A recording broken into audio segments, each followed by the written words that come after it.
Now residing with my parents, the realization hit me hard. My marriage, once believed to bring happiness, had only been a facade. My husband, whom I trusted, turned out to be using me, and I felt betrayed by my in-laws, the mother and son duo. Oblivious to their own naivety, seemed oblivious to the practicalities of life. Faced with the threat of being kicked out, I questioned the essence of being a family with such people. The decision was clear. I needed to take charge. Swiftly reaching out to everyone, I initiated preparations for the next chapter of my life. As for the household items, I arranged for a service to pick them up. The following day, furniture and appliances were taken away, prompting a panicked response from my husband. I am Michelle Thompson, a 35-year-old woman who has been working from home since college. Despite a monthly commute, I am a full-time employee, thanks to the accommodating nature of my company. A motorcycle accident during my college years left my legs disabled, confining me to a wheelchair. Despite ongoing rehabilitation efforts, the prospect of improvement remained bleak. Embracing my condition, I had initially resigned to the idea of lifelong singleness. However, a blind date arranged by friends reintroduced the desire for companionship. I met Ken, my now husband, who, despite being 5 years my senior, exuded youthful energy. His straightforward demeanor, though bordering on rudeness, intrigued me. Ken's genuine curiosity about my life in a wheelchair set him apart, and I appreciated his unfiltered interest. Despite societal norms, his bold inquiries made me feel seen and understood. As we continued dating, I convinced myself that happiness awaited me with Ken. Blinded by the prospect of a lasting connection, I eagerly accepted his proposal after just 6 months of dating. Immediately after our marriage, things took an unexpected turn. Ken and I decided to move into my standalone house, which, despite being a rental, was relatively pricey but exceptionally wheelchair-friendly. It seemed the previous tenant had made the place more accessible, and Ken appreciated the spaciousness. Since I spent a lot of time at home, I naturally took on most of the housework. Occasionally, when I asked Ken for help, he would dismissively claim exhaustion, refusing to lift a finger or assist me in the bath. Despite managing on my own, bathing took longer, and I reminisced about the days when a caregiver visited twice a week to help. Frustrations mounted as Ken neglected to put away bath items, making the process even more time-consuming. Pleas for understanding fell on deaf ears, as Ken failed to recognize the house's design catered to my needs. It became evident that Ken's initial attraction had been to the house, appliances, and my ability to handle chores despite my disability. His unemployment and nightly partying further strained our relationship. While the realization was heart-wrenching, I clung to the notion that our marriage must have some love to it. Financial issues crept in, with Ken increasingly relying on me for money. Seeking advice from his mother only brought biased support, leaving me feeling lost without any family to turn to. Friends dismissed my concerns, emphasizing Ken's facade. Ken's unpredictable behavior, fueled by alcohol, pushed me to my limits. I grappled with the dilemma of enduring the situation or facing a solitary future. Just as the idea of divorce started to gain prominence, Ken unexpectedly proposed living with his parents. Stunned, I learned he intended for them to move into our place. While I understood the desire to be near aging parents, their good health made the proposition perplexing. I couldn't comprehend why Ken's parents were considering moving from their own home to ours. Did they genuinely need to stay here? With 4 people in the house, it would be cramped, and given that I work from home, it would be quite inconvenient. "You're always thinking about yourself, huh? I never thought you were this selfish," Ken accused. "I'm just questioning why they need to move here when they have their own place. Our home is more spacious, modern, and equipped with all the conveniences. Besides, it's designed to be accessible for elders. If Ken's parents move in, I'd have to be on my toes during work hours. While Ken is rarely home, his retired parents would likely be around a lot. Sharing the bathroom and kitchen? I'm slower than most people, and I can foresee the challenges of such a living situation. Can I have some time to think?" "You better hurry up. We don't have much time, Ken retorted. Despite his claim of limited time, Ken wasted no time. By the weekend, he brought his parents over, making me suspect they had been planning this move for a while. You know, I've been thinking. Maybe you should consider a facility, Ken's mother suggested. What? I couldn't believe what I was hearing. A facility for me? Yeah, it's a good idea, right? You have your own limits. In a facility, they take care of everything. It became apparent that Ken wasn't just contemplating his parents moving in. He was also considering sending me away. I'd visit you from time to time. That statement jolted me awake. If not now, then when, Ken? What am I to you? Your wife, right? Would you really tell your beloved wife to go to a facility? Hold on. When did I say I love you, Michelle? Ken's words flushed my face with anger. This guy, Ken, was using me. Wasn't it my fault for letting it get to this point? I thought I had to draw a line. Then, even more shocking words came out of Ken's mouth. In this house, I'm going to live with my parents. You, an outsider, can go live in some cheap facility. What'd you just say? I looked to his parents, hoping for support, but they just had eerie grins on their faces. Why are you laughing? What's the big deal, huh? Were they targeting my home even before our marriage? Things have been escalating too fast lately. I need to evict these people. Please leave. What, leave now? How can you talk to my parents like that? I felt like I saw the real Ken. He was yelling at me with such fury. If he cares so much for his parents, why doesn't he earn his own money and build them a house? Why does he have to take mine? My head felt like it was on fire. It's okay, Ken. Michelle must have been shocked since we came unexpectedly, his mother said. We just came to check the place today. Yeah, we need to check before moving in. Looks like there are more appliances than last time. Seems comfy to live in. They were genuinely here to take over my home. In an attempt to steady my nerves, I took a deep breath, inhaling oxygen. A sudden question lingered in my mind. If I leave, how are they planning to sustain themselves? His parents rely on a pension, and Ken is just a part-timer. I'm covering all the rent and living expenses. Who's going to handle the $2,800 monthly payment? Do his parents assume Ken is covering the living expenses? Disregarding my concerns, his parents cheerfully departed, with Ken following suit. I'm going to stay at my parents' tonight. Hold on, we need to talk. There's nothing to talk about. I, the man of the house, have decided. I won't change my mind. Left alone in shock, I couldn't linger in that state. I promptly contacted a real estate agent I knew. When Ken returned the next day, he saw the organized belongings and chuckled. Oh, started packing. Found a place to move to already? Yes, I have. Ken appeared genuinely surprised by my swift response. And here's the card of a divorce lawyer. Here you go, Ken. From now on, let's communicate through the lawyer. A divorce? Why? If you're kicking me out, there's no point in being married anymore, right? Ken looked as if he had been hit by a ton of bricks. He hadn't anticipated my swift mention of divorce. You can't live without me, right? I don't understand what you mean. Who else would marry you? I can live on my own, but you said you wanted to get married. It was at this moment that I realized how arrogant and overconfident Ken had been. He approached me assuming I was a lonely, disabled single woman. I'm independent, have money, and never struggle with my living. Plus, I stay home all the time, so I handle all the chores for him. I'm the ideal woman. Money keeps coming in even if he doesn't work. He thought I wouldn't leave because I couldn't find anyone else. That's why he was shocked when I casually brought up divorce. Why? You know, if you divorce me, you might be single for the rest of your life. Well, if it means living a married life with you, I'd rather be single forever.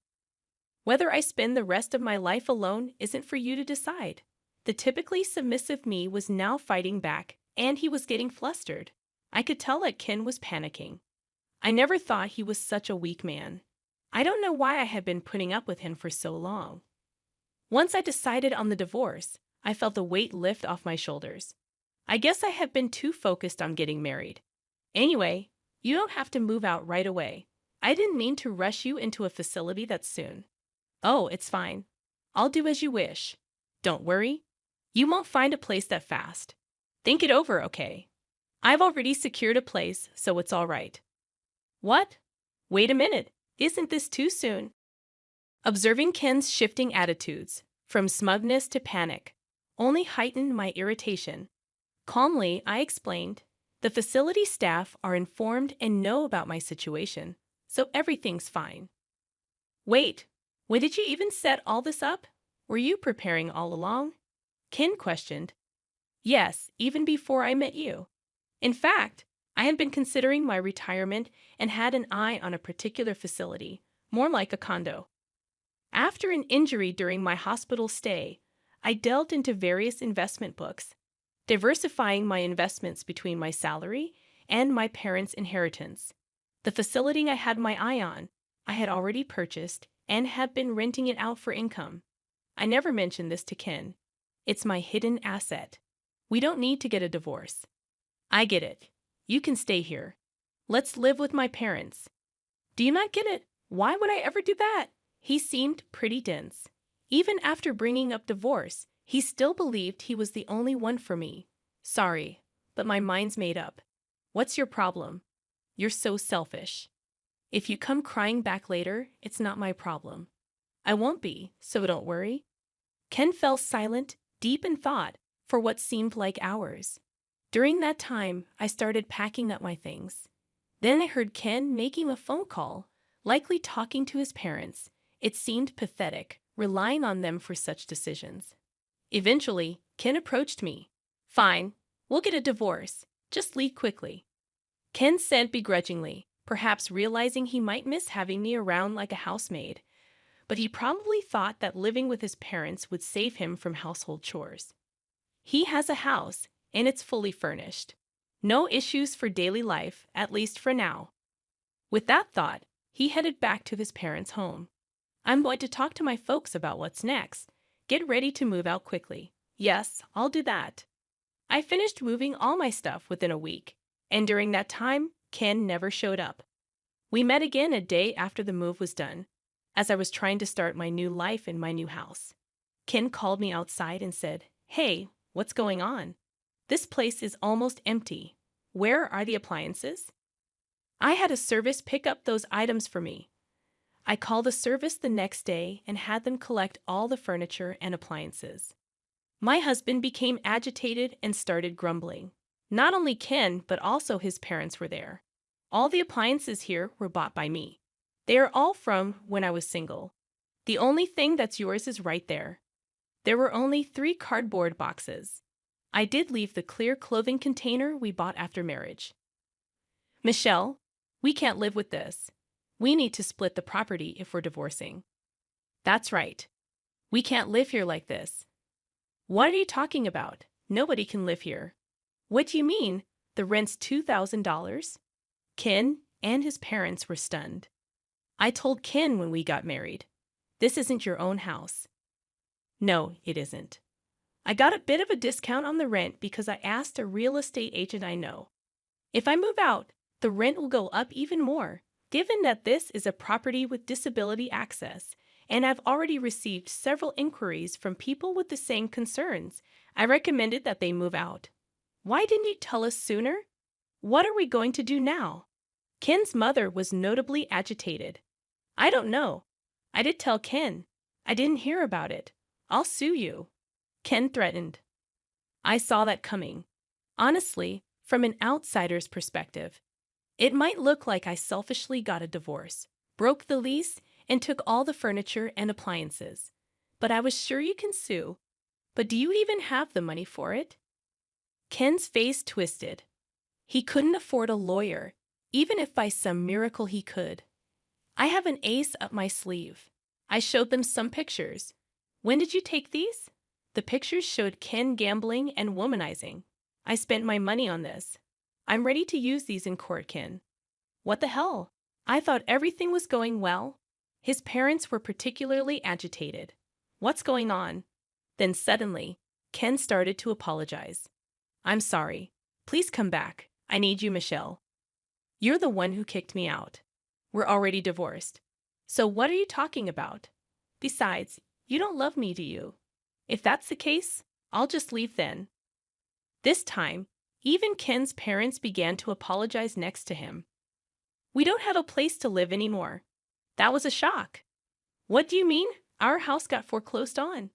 Turns out Ken's family home will be repossessed in a few weeks. They've gone bankrupt. The debt that his father accumulated grew like a snowball and became an amount that's impossible for retirees to pay. Ken, who used to receive an allowance from his parents when he was single, probably thought he was in trouble and decided to get married, hoping for support. Now I understand why his mother was so kind before we got married. I can't help you now.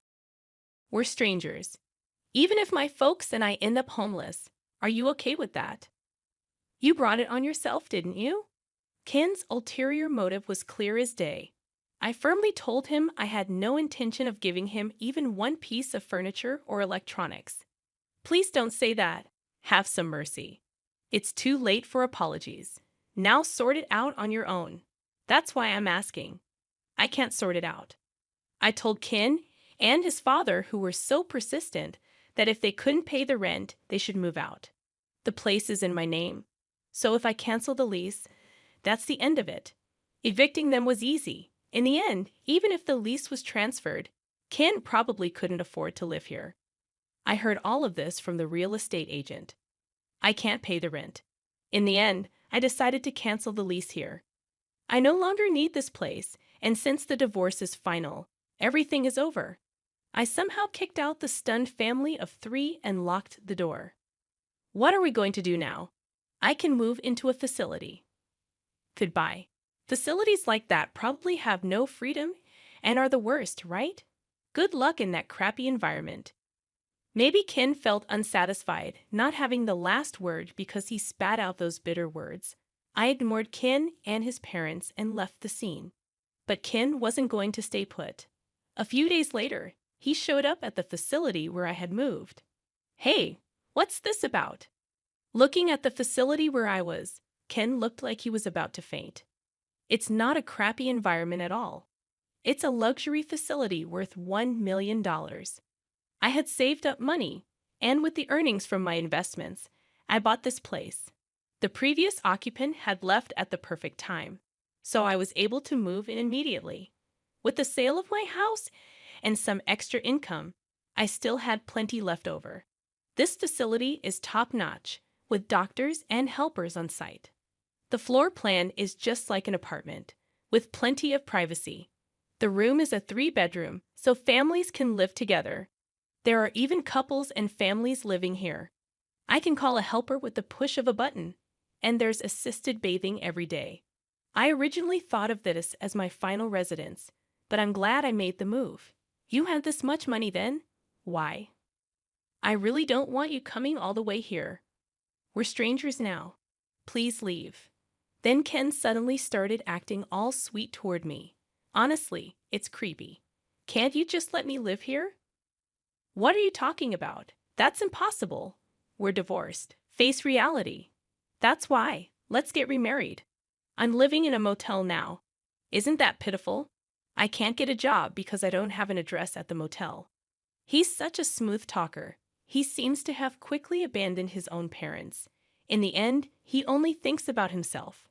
Why don't you take a look in the mirror? You look pathetic, living off your parents at your age, becoming a freeloader after marriage, and now begging on the streets. Ken's face turned bright red. You're not ashamed to be clinging to your ex-wife. Look, everyone's watching, aren't they? Residents peeking from their balconies were watching. Actually, I had asked them in advance to look out if my ex-husband came to visit. I thought Ken would surely come looking for me at least once, either to gloat over my miserable state in the facility or to beg. The residents were very cooperative. They purposely looked at Ken with pity. It's like a real-life drama. I want to applaud them. Ken finally noticed the stares and seemed to realize how embarrassing he was being. I won't ask any more. With a pale face, he muttered those words and disappeared. I don't think he'll come here anymore. Later, when I went out, I ran into my mother-in-law working at a supermarket checkout. My father-in-law was a janitor, and my mother-in-law was a cashier. As soon as my mother-in-law spotted me, she turned her face and tried to hide. She was being scolded by a young employee for her attitude. Ken was apparently introduced to a job by someone he met at the motel cafe and was being exploited at a very low-paying job site. I frequently host home parties and live happily every day with people from the same facility. I also became good friends with other wheelchair users. If I had known such a community existed, I would have moved here sooner. I found the time to attend physical therapy sessions. My current goal is to get my legs moving on my own. I lead a fulfilling life both at work and in private.